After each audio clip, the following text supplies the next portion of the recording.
Good morning. It's May 9th, 2024, and I want to call to order the Kentucky Public Pension Authority Ad Hoc Budget Committee special meeting. I think I got that all right. So with that, we'll have the Legal Services opening statement. Michael? Yes, sir. This is a special meeting of the KPPA Ad Hoc Budget Committee. This meeting is being broadcast via video teleconference pursuant to Kentucky Revised Statute Section 61.826 and may be viewed by the public at the Kentucky Public Pensions Authority offices located at 1260 Louisville Road in Frankfort, Kentucky. It is also being broadcast to the public via Facebook. If you are speaking and are not appearing by video, please identify yourself before talking. In the event the video or audio broadcast is interrupted, we will attempt to reestablish a connection. If a connection cannot be reestablished within 30 minutes, the meeting will be adjourned and rescheduled to another date. Thank you. Thank you. Ms. Rankin, can we have a roll call, please? Yes, sir. Mr. O'Meara Here. and Mr. Lane. Here. Thank you. And there is no public comment today. Mr. No O'Meara. public comment. Thank you. Next is the approval of meeting minutes of April 29th. Do I have a motion to approve? I'll make that motion to approve the minutes as presented. And there's two of us, so I will second that. Are there any questions, additions, deletions, discussion points on the minutes? Hearing none, all in favor, please say aye. Aye. Aye. Opposed? Those have been approved. And next, we'll go to our agenda. Mr. Lamb, would you want to walk us through? It looks pretty busy. Yes, thank you. I'm going to go ahead and share my screen.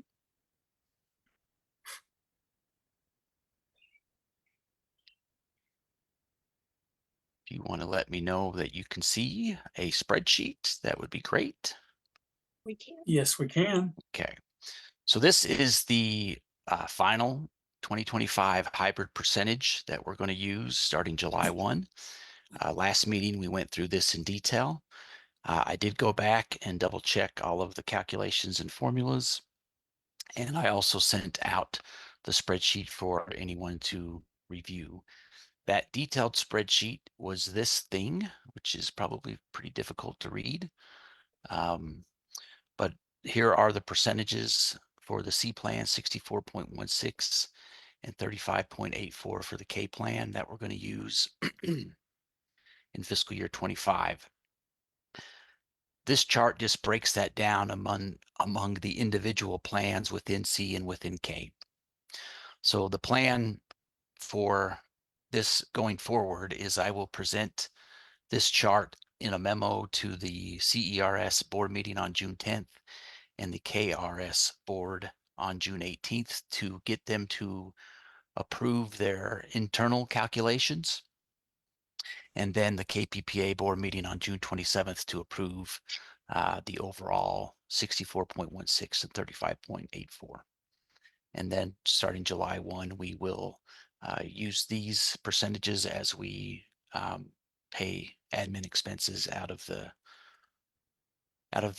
trusts, and that's how that'll be allocated. Any questions on this one? No, sir, I think we're good. Perfect. So the next topic I want to talk about is separation costs. So these, again, as you know, this is the last year that costs related to the separation of the boards can be charged to the C board. Here's a historical documentation of what has been charged since fiscal year 2021. Excuse me, Mike. Sorry to interrupt. Can you make that just a little bit larger? Yes, sir. Thank you. That's good. So those are the costs that have been charged since 2021. So far this year, and in line with what we did last year, we're really not tracking any ancillary charges related to the separation anymore. The charges that we are tracking for separation is pretty much CEO salaries and legal fees. And so these are estimates that have been provided to me by HR. I will double check with HR after the 6/15 payroll and should have these numbers updated if necessary for our meeting on June 20th. In addition, I've asked both the CEOs to push their general counsels to get as much invoicing for fiscal year 24 into KPPA by June 20th so that we can account for and pay for those charges and then put them in the separation costs. If I get invoices after, say, June 20th, they likely won't get paid until July, and they actually go into fiscal year 25 costs. I know that's not accrual basis of accounting, but because these are costs that are incurred and paid in fiscal year 24, that's the deadline we have for those. So the biggest issue for that would be the K general counsel. C general counsel will be paid by C in fiscal year 24 and by C in 2025, but the K general counsel invoices is what we probably need as much as possible.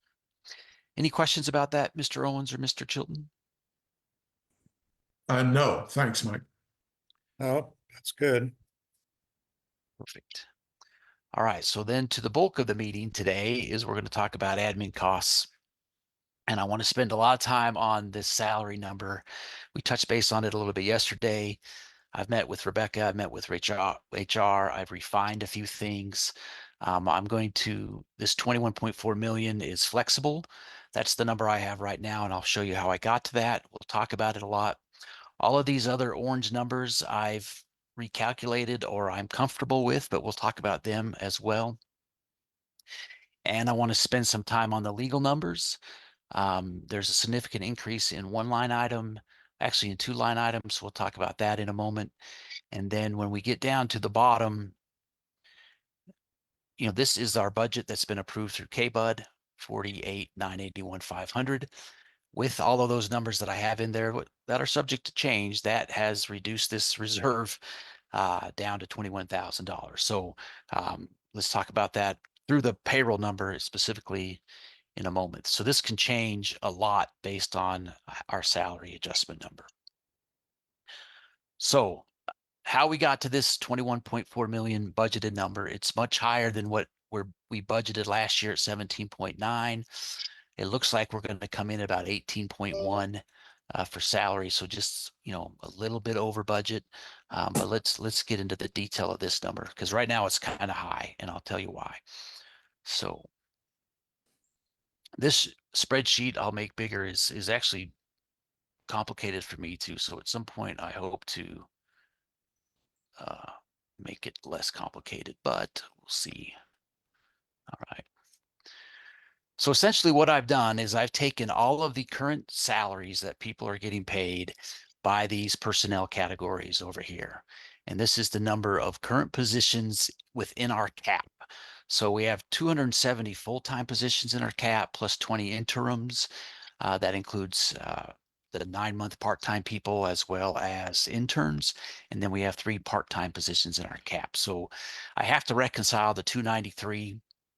I've done that with our HR department, allocating these positions among these categories as well as interns, some positions that are not yet established. And then we currently have some positions that we're going to replace, right? So I had to adjust for them to get to this number. I won't go through the details of that, but it took me a little while to get on the same page with HR to do that. In addition, I've identified the vacant positions out of these total 293 caps. We have 27 vacant positions, but 25 of those are interims. So we really only have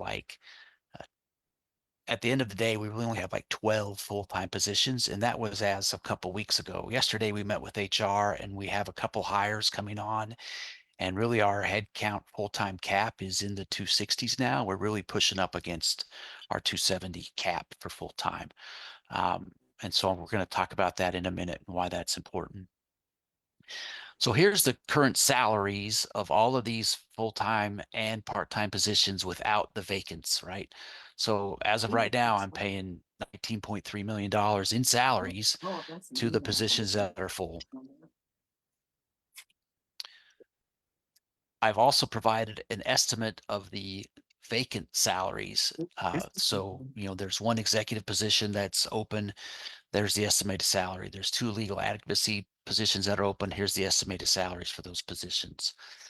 And so at the end of the day, here's my total salaries if I were fully staffed, all vacant positions, et cetera, we'd be about $20.1 million right now if that was our annual salaries and everything was full. So that's the first part of this chart, is kind of seeing what we're paying right now, what we could potentially be paying if we fill our positions. And so that is 20.9 million. If I jump back to that admin cost, that's still lower than this 21.4. So we're going to get to how we got to there in a minute. But before I do that, any questions on this first part of how we got to this personnel cost? Okay. Hey, Mike, who's the executive position, the vacancy? So we have a operations executive position that hasn't been filled for a while. I think Rebecca's serving as that. And so it's been kept there strategically in order for me to report to that position sort of as a special assistant. But yeah, that's the position that's been vacant for a while. So you don't have a boss? Oh, I have lots of bosses. Oh, okay. So many bosses. So similar to what we did last year, the next piece of this is analyzing out of this total salaries what we should not budget for. And so we looked at the vacant positions and we identified which ones we are not likely to fill, right? So again, that executive position, we don't think we're going to fill that. So I'm going to take that position out. I'm going to take the salary out. In looking at the number of investment personnel, we don't think we're going to fill 2 of those portfolio manager positions this year. And I take that back. These particular positions. So last year it was the portfolio manager positions we took out. This year there's 2 positions that that are open in there. One's an admin and one was a different position, and those are the salaries related to that. So currently I've kept the 2 portfolio manager positions in this salary here. The other one, Mike, was the other one Jared's position? Sort of. Yes, I think that's the position there, but yes, That'd it may my be that guess. position. Yeah. So again, there's 3 open positions in ERSI. We're not going to fill one of them. There's 1 open position in internal audit. We're likely to fill that this year. In my discussion with Kristen, she doesn't think that'll be filled for at least half the year. So I could minus 0.5 here for doing that. It threw a few of my other ratios off. So as of right now, I just left it as we're going to fill that versus not a half year fill. But we can adjust that if we need to. It's not a big impact by not doing that. And then this quality assurance position we weren't going to fill. The reason these are in blue is because again, I have like 15 open positions, so 3 kind of have to be decommissioned and reopened, and that was my reconciliation to get to those. This -3 here, it's this one, and one of these, and so that's where they're accounted for here, and the salaries associated with them are here. And so I needed to get this vacant to reconcile to 12, so I had 14 vacant. The compliance officer, which was Jared, but it's going to be replaced in a different location. And then we were going to eliminate 3. So that gets me to the 12 vacant positions for full time that I had from HR at that time. So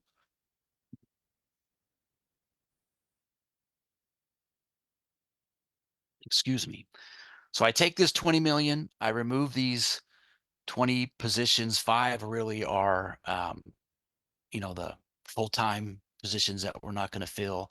And that gets me minusing out $446,000 of salary. And then last year we took into consideration turnover. And so we've been tracking the turnover percentages for the last several years. The overall average through the end of fiscal year 23 was 11.65, but that's a 6-year average. So a 5-year average is 10.93 or 11%. And so what we did last year was we took half of that average. As people turn over, it happens sometime during the year, we refill those positions. So we took half the turnover percentage and reduced the head count we were going to fill by, a various number of positions. And so that using 11%, we're not going to budget for 12 positions due to turnover. What I will say is so far this year, the turnover percentage has been very favorable compared to prior years. It's only at 6.26%, but there was still a few months left in the year. And so I don't, if I look at the last 5 years, including this year, I get a 10.8% average. But again, this is not final yet. Could go up. So I've taken the salaries out for those. I just use the average salaries in these personnel categories, and I remove that salary. So at the end of the day, before we talk about this section, I get the total positions to budget, and then I also get the total salaries for budgeted positions. And then I add, there's a 3% raise that's been approved in the state budget that's effective July 1. So I add 3% to all of these salaries, and then I come up with a total to budget. And so that's 20.2 million here. We'll talk about these numbers down here in a minute. That gets me to that 21.4 million.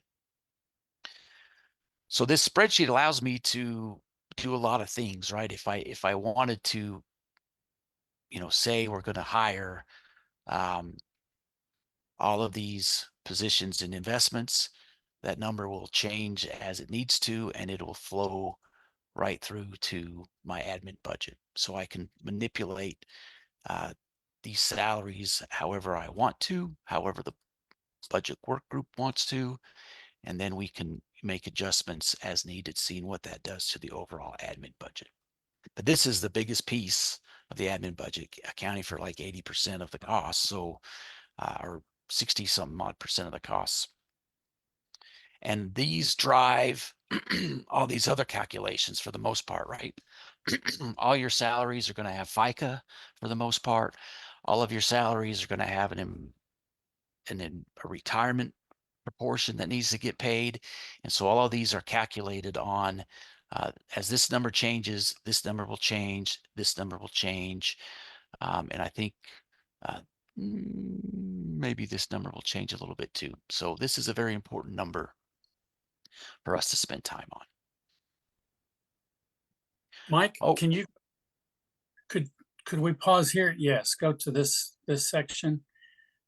First of all, kudos to you. This is what I call position control, where you've gone and reconciled how many approved, how many open, turnover, estimate, that type of thing. And I think that's a compliment to the efficiency or the effectiveness of this budget process. I have a question though. It's HI, column I, turnover 11%, average last 5 years. But you took half of 11%, or did you take the whole 11%? I got confused there. I think we took half of the 11%. I think the 11 is for the year, Right. start to finish, but some of them only happen, if you want to take the impact, it's only half of that. Yep. So here's the half of There it you right go. here. Yep. That's what I was looking for. Okay. I'm good with it then. So on the turnover percentage, you're assuming half, which means when turnover occurs, there will be a vacancy there for half a year. That's our assumption. The turnover may occur in October, let's say, right? And it may take 3-4 months to fill that position. And so you had, July, August, September, October, maybe 4 months, and then maybe you hire that person in maybe they're there 8 months. So yeah, it's really just an estimate on the time it takes for people to turn over and be replaced. We don't expect that position to be open the entire year, so we don't want to take 11%, so to speak, because we expect to fill anyone who leaves. So the historical percentage, is that the number of turnovers uh, that occurred during that year, or the percentage of overall compensation, or what are the historical percentages? I'm pretty sure it's just a number of people who have left. If we Uh, started with 100, John, I would say 11 would leave during the year. Right. We Sometime would during replace them, yes, but we had 11 leave from 100. But Okay, at the end of the year, we still may have 98, right? But we had 11 leave and 9 come back, or 9 get rehired or hired from the outside or whatever. So, right. and HR keeps up with that. They report it to us every 2 weeks, actually, the turnover rate so far. So Lori does a good job of that. Okay, And Mike, just to talk about that turnover, counting it at half, my experience within government, it may or may not be true here, but you have a position open up. You go through the hiring process and you wind up promoting from within, which causes an opening still within your organization. You go through the same process, open it up, and maybe somebody else gets promoted. And so there's a domino effect or a stair step effect of filling those positions. But the overall is you've lost that productivity of a person throughout that period of time because of the internal promotions. Is that common there in the organization?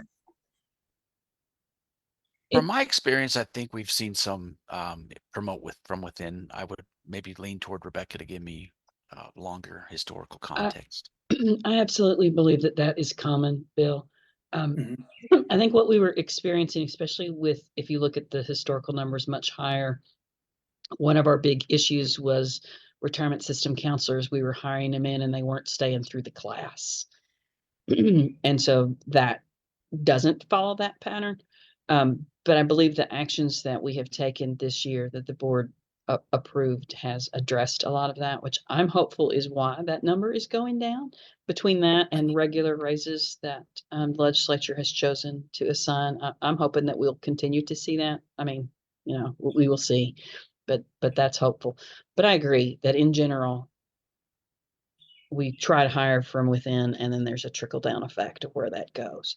There also, because we have so much of the building, our retirement system counselors, sometimes they move around. So one position will open in disability and somebody will move to disability, and then which causes a position open somewhere else. So I agree that it happens.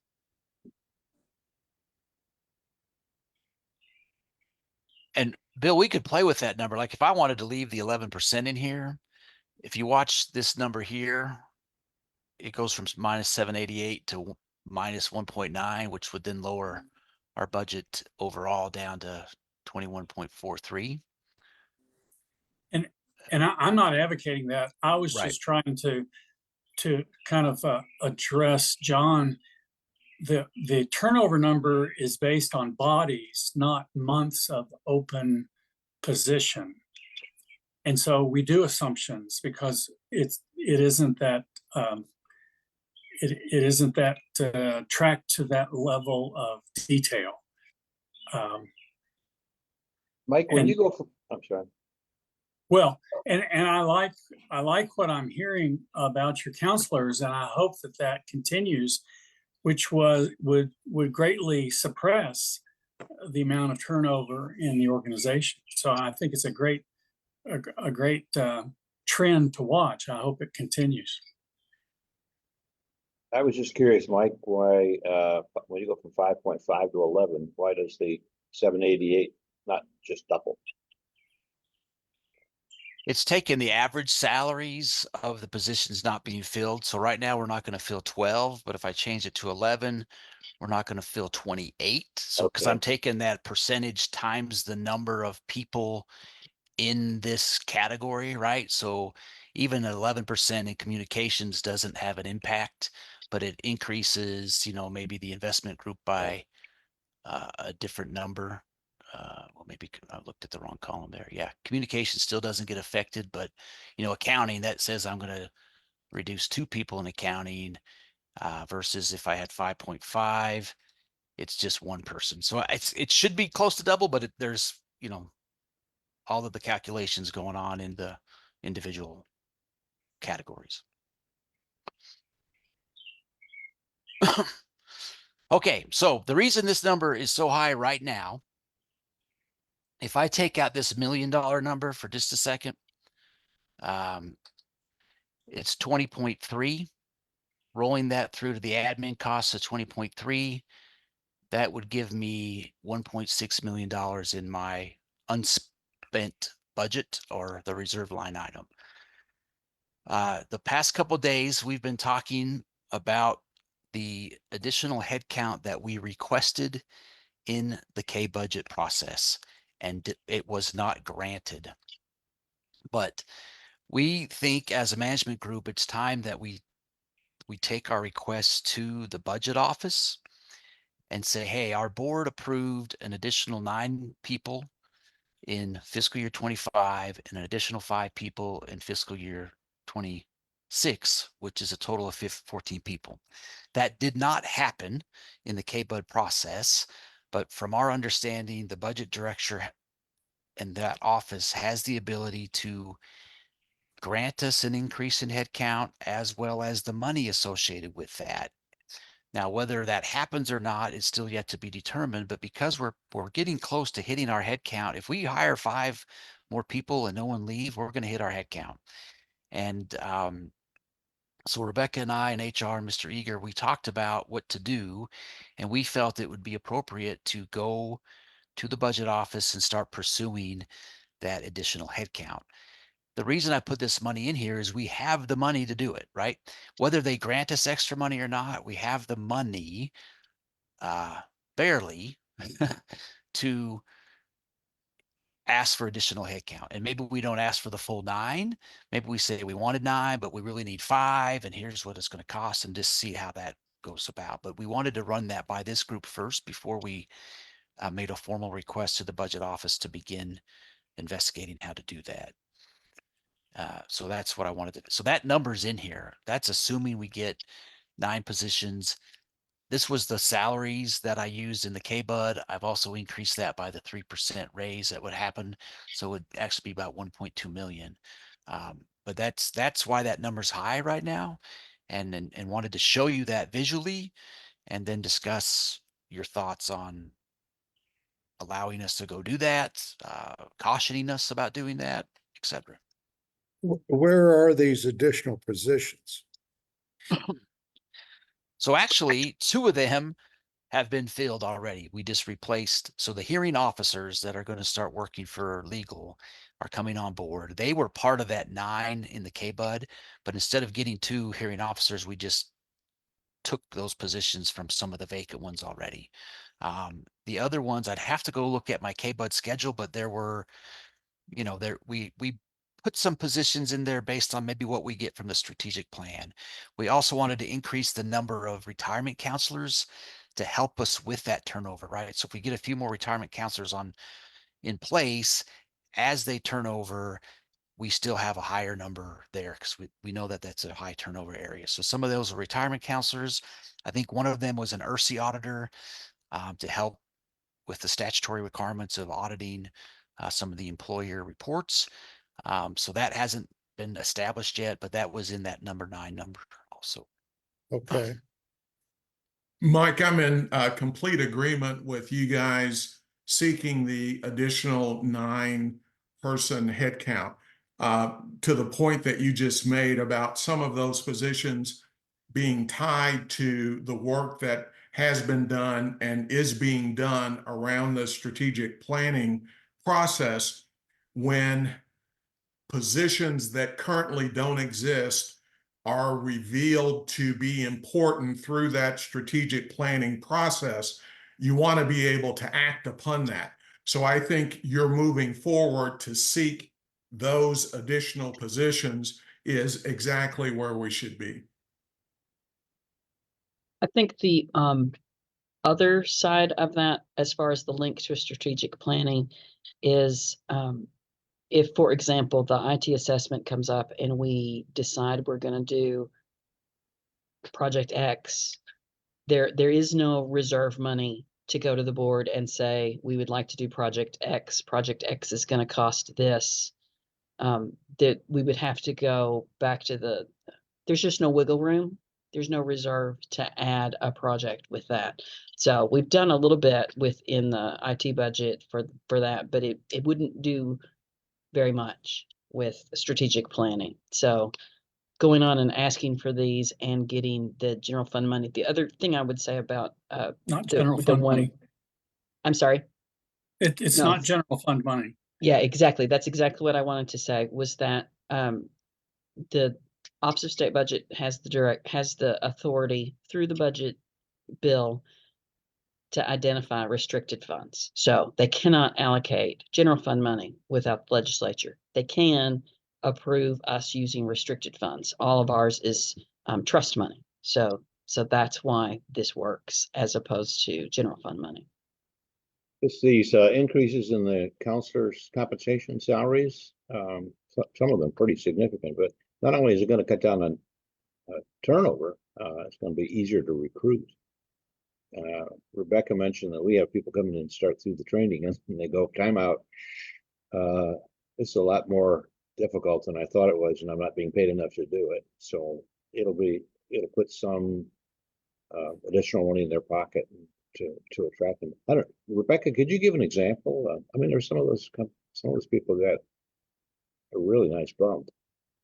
Well, we and that money is already in, so that's not part of this 9. We've Right. already done that, but that was entry level for example, a counselor at teachers is close to $55,000 a year, and so we were at, I'm not going to remember for sure. I think we were at 42,000, something like that. Erin would know these numbers off the top of her head. And so we've moved ours closer to 55. It's still not quite 55, but we've moved it up. So our entry level. But because we did that, then we bumped up against the 2. So we did retirement system counselor 1s, 2s, 3s, and 4s. We moved all of them up a little bit, caused a little compression, moved a little bit more. It was a big effort, and that was all presented to the trustees back in, I believe, September of last year. But it's taken us a while then to get through all the process to do that. Okay, this is a really good conversation. I'm afraid I'm going to try to make it a little more complex. All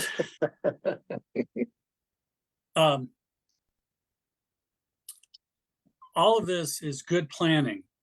It's showing that we're planning for the future and looking ahead. I think we've got several things going on in that $1 million 9-person request. And I kind of like to parse them out into different portions and talk about them. So one is overhires. That's the term that I'm used to, where you have a lot of turnover, and you have the permission to overhire because you know that at any one time you're really not going to have that total number. You're going to have something less.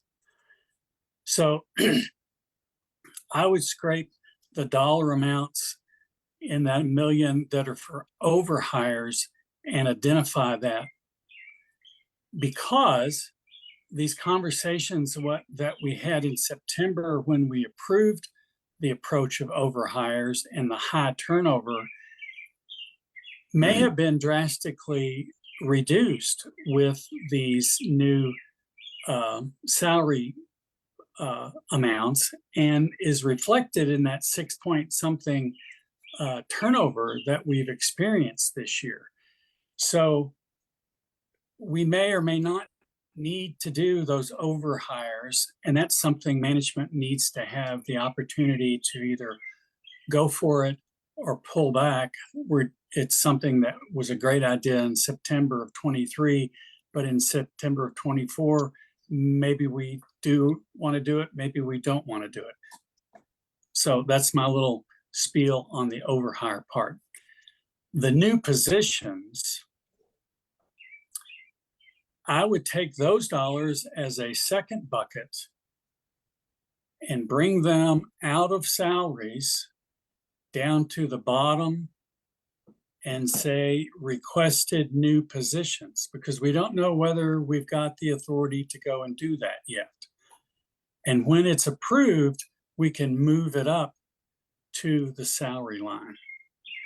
That's just my proposal. It's a way of communicating what management is doing.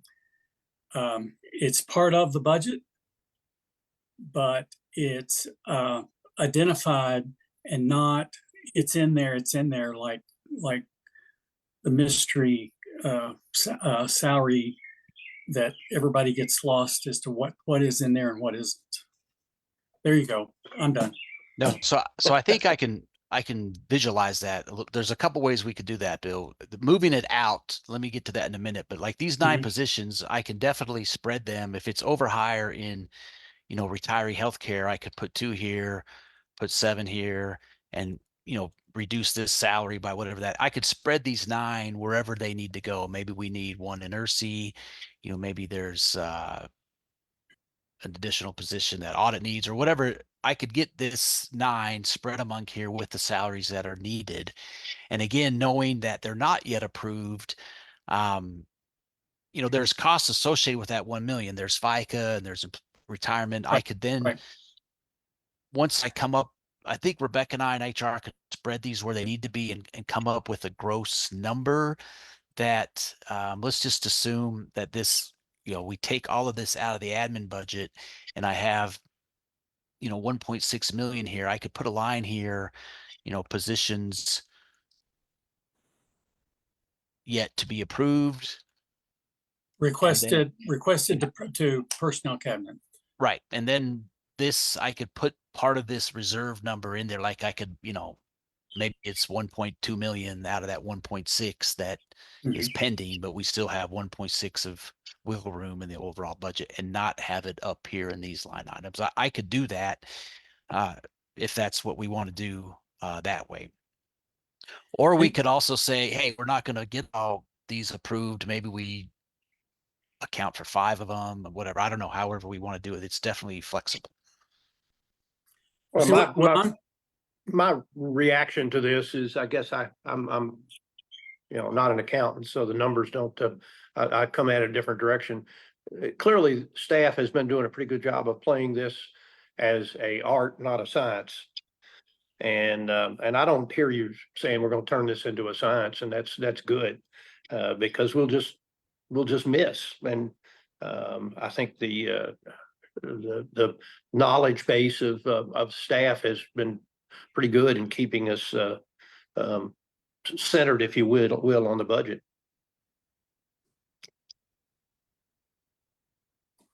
So what I was proposing is for us recommendation is to approve this $1.7 million. I'm just talking about different presentation. Yeah. And so then if the 5 of the 7 are approved, then management reports back, we've moved that up to salaries out of this line as was approved. Now we're putting it where it now is going to happen.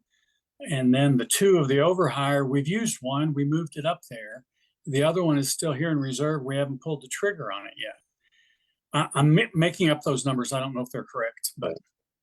For what it's worth, I like your idea. Yeah, maybe I didn't make my point clear. I like the way you're going.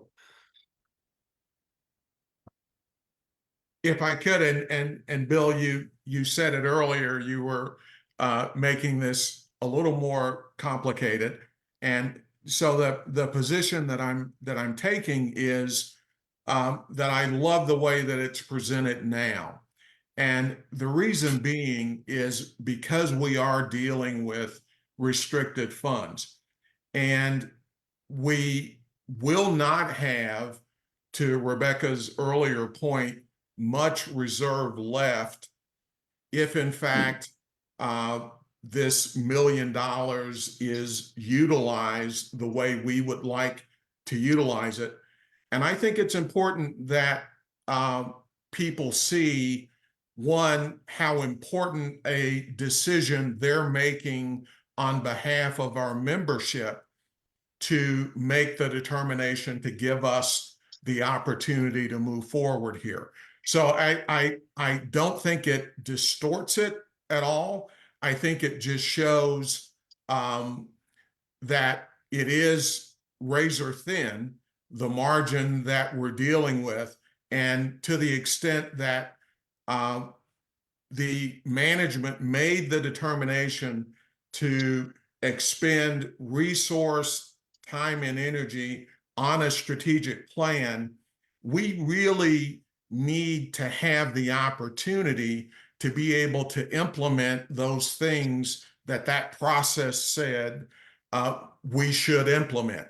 And this, I think, gives us the best positioning to be able to get the funding to do that. Well, point and counterpoint, and then we'll step back. I am saying that management has, if we recommend the $1 million, which I am in support of, we're recommending to the KPPA board to approve it with the $1 million. There would only be the 217 or whatever it is left at the end.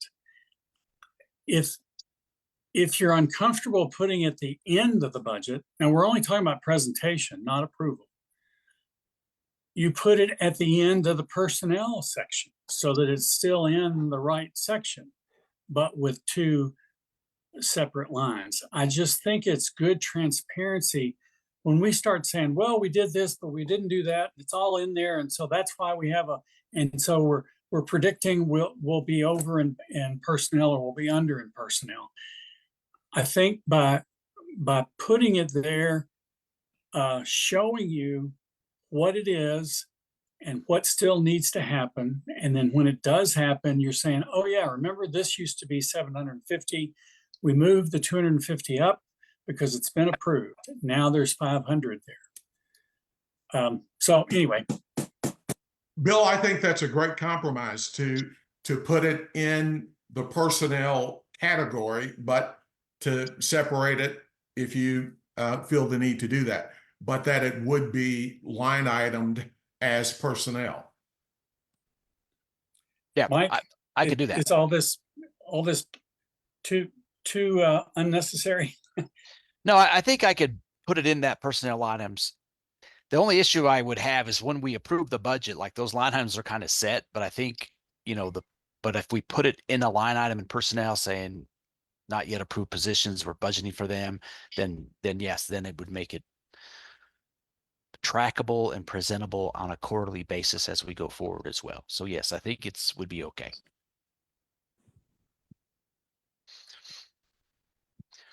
So let me take that personnel number. Let me get with Rebecca, put a few more things in here, and then come up with a different presentation for the next meeting for personnel. And then I think we can really have a discussion and approve that particular administrative line items related to personnel in that next meeting. But from what I'm hearing, everyone is in agreement that we want to put this $1 million in here and incorporate it into our budget somehow so that it gives us and management, the direction to go to the budget office and do what we can to get that approved. I would just ask if John had any words of wisdom for us, John? No, I think that the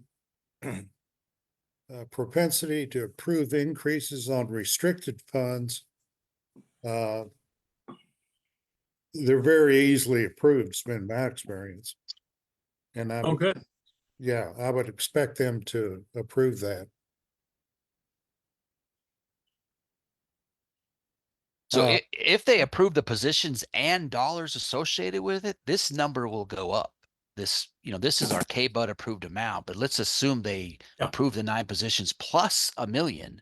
I could add $1 million to this, and wouldn't have to come out of the rest of the admin budget. So I think that's something to consider. But I think we also have the capacity to have the positions approved without additional money and still be within our KPPA budget. I think that's something to be aware of also.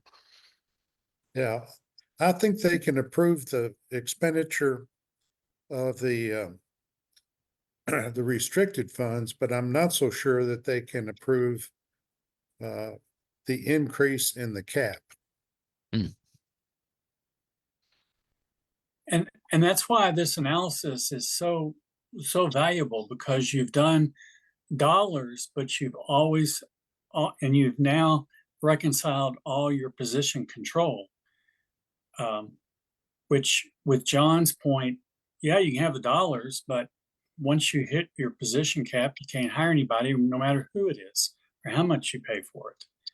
Right. Uh, I think so- that personnel can do that, but I'm not sure the budget office can.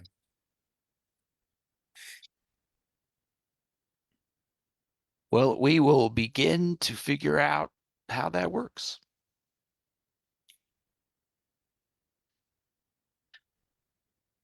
Okay, let me move to legal costs for a moment, maybe before Ed has to jump off here.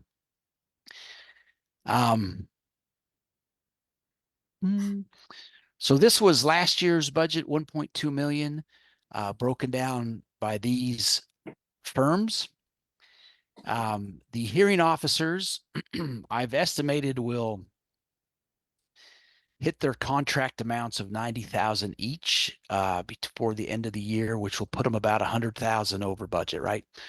That they were over budget early, and Michael and his team have been working on bringing some in-house to work on the backlog, to work on other things for the benefit of our members, etc. So based on that, I've looked at the contracts. There's 3 new contracts going into place July 1. They're at 90,000 a year also. So I've put that budget number in here for next year. So that's a $120,000 increase over the original 24 budget compared to 25 budget, but 25 really reflects where 24 actual is going to be, and it reflects the new contract amounts for those 3 hearing officers. In addition, I've left most of the other legal firm line items alone compared to last year, except for Frost Brown Todd. That one's been increased to $1 million versus 300,000. We expect to spend 500,000 this year. The original budget was 300,000. So again, that one's going to go over by about 200,000. And that's just the increased activity in litigation. I think Michael's been explaining that to you guys in closed sessions. And this is his estimate of what we will spend in fiscal year 25 is $1 million. So that's where that's increased. I've left these other ones very similar or exactly the way they were last year. I wanted to ask John and Ed about the 2 legal counsel budgets. It doesn't look like they're going to hit their budget amounts for 24. I know there's a little bit more activity on the Bronco side because he does a lot of the meetings and whatnot. So I just wanted to know if you wanted to leave this at 100,000, and then John for Denton's, if 50,000 is still appropriate in your mind, and we can adjust them as needed. But Yeah, those, I think 50 is okay for Denton's. And I would say, Mike, that 100 still works for us because, as Michael has indicated, there's going to be an uptick in some KPPA legal expenses, and we would expect a similar uptick in ours. okay. And so if you have any questions on hearing officers or any of these firms, let me know. Michael's on board to discuss. I do want to let you know, I think in the next meeting, Steve's going to present his draft investment budget. There's also increased legal costs in that budget. That'll be talked about as well. So, Well, I have a question for Michael. Probably just to remind me. The question is, do you have enough money to address your backlog, or do you need more? I think we have enough there. The plan at this point with, to bring our hearing officers on house, in-house, I should say, which is moving ahead. We hope, so for some, we hope to have that completed in the next month or so. And so we will, be able to move at a much higher pace with our in-house hearing officers and use our contracted hearing officers to assist us with moving through that backlog. While our in-house hearing officers will be helping as well. If you'll recall, when I talked to the board last fall, when I first presented the idea and concept of moving to hire in-house hearing officers, our contracted hearing officers were providing us yearly with about actually less than one full-time equivalent with the hours that we were getting from our contract hearing officers. And so by now having two full-time hearing officers in-house with the contract hearing officers, I think we're going to be on good footing. It will, this is a whole new concept for us. And so it's really going to be we're going to attack this and then see where we go from there. And that's the, Well, I'm just because just an advocate of, if you need a 1 year increase in order to effectively attack the backlog, that we consider that. I'm not one to give away money, but we do have an issue that wouldn't be a full-time commitment. I mean, ongoing commitment. It would be a one-time commitment. In effect, Bill, this is a 1 year increase because the hearing officers that are on board are not in this category. They're in personnel. So you Okay. are paying more for hearing officers in fiscal 25 than you did in 24 because the in-house are under personnel and these are the contract officers that will continue. Excuse me. I hope just for the first year, and then I hope that, we'll see where we are and how it's going. But that would be my anticipation that this number would come way down in 26. yeah. Okay, you had your chance. I just put it out there.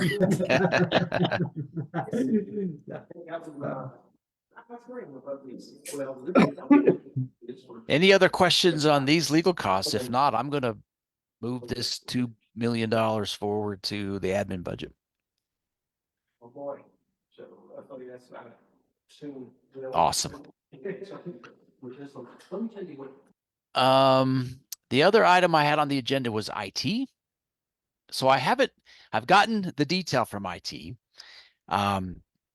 I think in my discussion with them, I haven't scrutinized it by line item. There's some numbers in their IT that are going to go other places. Like they account for their travel and their IT budget and other stuff. So I have to move that out and come up with a better number here. I think that this number will be in the mid threes after I have another discussion with IT and look at all of their charges and all of their projects that they want to do. This was the budget number last year, 4.1. So I've just left it there right now. And I haven't gotten through all of the detail that they've provided me of what they want. I do want, let me unhide a few columns here. They budget big a lot and they come in, they've been averaging about 3 million and we expect them to hit about 3 million this year, maybe a little higher. But they still have a lot of projects that are still getting delayed. And they have some big ones coming up. I think like the badge replacement project and a few other things are pretty big, that at some point they're going to hit more than their average. And that may happen in 2025 because, they've got a lot of their things squared away to where they can move forward on them. But I need to do a little bit more analysis and detail and present that to you so you have a better picture of what this number is made up of and why it's going to be higher than what they spent the last couple of years, including fiscal year 24. But I anticipate it maybe, a best case scenario, maybe 3.5. So if we put this down to 3.5 million and we continue to include, oh my gosh, can't type today. That $1 million in salary, somewhere up here in the personnel line item, knocking that IT budget down gives us a little bit more wiggle room as well, in some of these other costs. So, there are still some other operational costs I'm looking at. I did get some feedback from our operations person. I think postage may go up a little bit. There is a trustee election in place for C, and there's a lot of mailings involved with that. Currently, it's over budget for the year, and that was due to the paperless project. We mailed out a postcard. I don't think that was anticipated, and that was a pretty expensive cost related to the price increase in that. So this postage line item may be impacted for 25, but the rest of the line items will be, just minor increases related to inflation and historical costs. So, with that today, talking about IT, legal, and personnel, we've hit the big categories.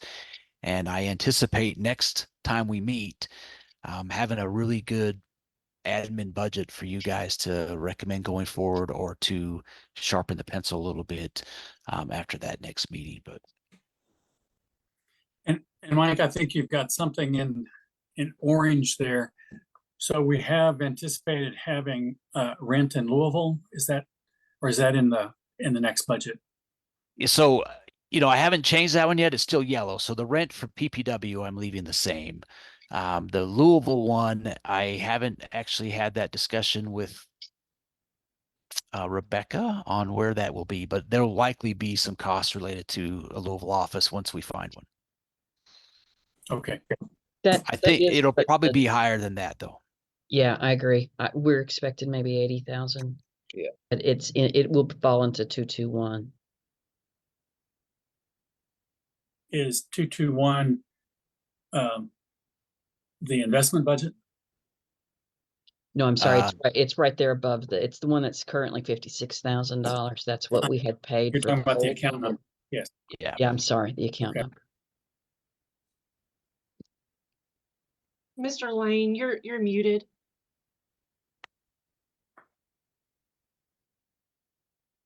How's that? Perfect. When there is a move into the new office, there'll be probably an additional Bloomberg cost, but that's just operating annual cost. Not insignificant, but it's we can expect that, and that will also happen if we hire a professional there. Yeah, and I think And- Steve and will account move-in for the cost- Yeah, Steve's got that in the investment budget. Yes. Okay. And we do anticipate some furniture costs and maybe some, other costs when we move into that office. That's something I did get from the operations person and that I need to work in down below, and furniture and other things down there. But we can do that also.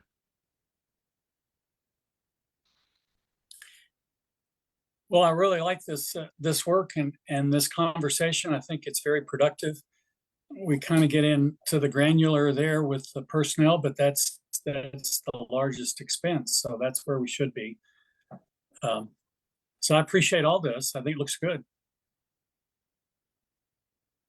And all the work from everyone that's behind the scenes, whether it's personnel or operations or wherever. We appreciate it. I enjoy doing it.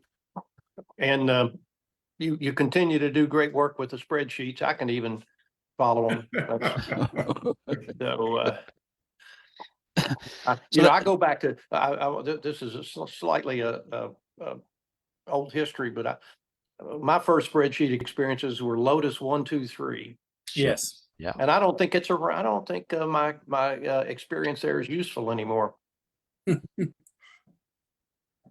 Yeah, I started with green bar paper too, so I didn't even have Excel. And when I first started, we had to share computers with the other auditors I worked with. So, so I'm not as young as I look. Well, I had a secret weapon when I did have to do spreadsheets, and it was Microsoft. I found out who the smartest intern was in our office, our headquarters office, and I would take him to lunch, and I'd say, now every now and then I'm going to send you a really ugly spreadsheet, and I want two things: don't laugh about how bad it is, but it will be accurate. It just will be ugly. And then I want you to fix it up and make it look pretty. Sure. And I'll continue to buy you lunch. How At many work. how many of you ever used a slide rule? No, I I didn't do did. that. I used a slide rule in high school. Yeah, I did in college too.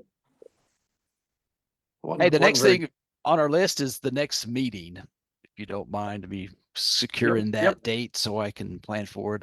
I think I have it slated for Thursday, May 23rd at 10 a.m. Next week, Sure. I'm out of the office a lot related to the PGA Championship that's in town in Louisville. So Did you say that? I got tickets if you want some. I should be there every day, actually. Dave, I need a ticket or two. Practice round, unfortunately. Well, I'll talk to you about that. Okay. Okay. So We're in a again, special meeting, so we can't divert from the agenda. no transactions here. Mike, Yeah. you said the meeting, next one is on the 23rd. At 10 a.m. is what I would like to have it if that works for everyone. Okay, Yeah, so that's good. Hey, hello. I call you right back. I will be out, Mike, but you can move forward without me. Perfect. No, I didn't. All right, I'll have Sherry set that up, and you'll get your Zoom links. And that's all I have for now. At that meeting, I think Steve will present draft investment budget. I want to finalize most of the admin costs so we can move forward with that. And then I should have a draft, maybe training and policy just to start kicking around for us to look at. So Sounds good. Look forward to it. Well, if there is no other questions on the agenda, I'll say this meeting is adjourned. Thank you all again. Thanks so much. Thank you. Good meeting.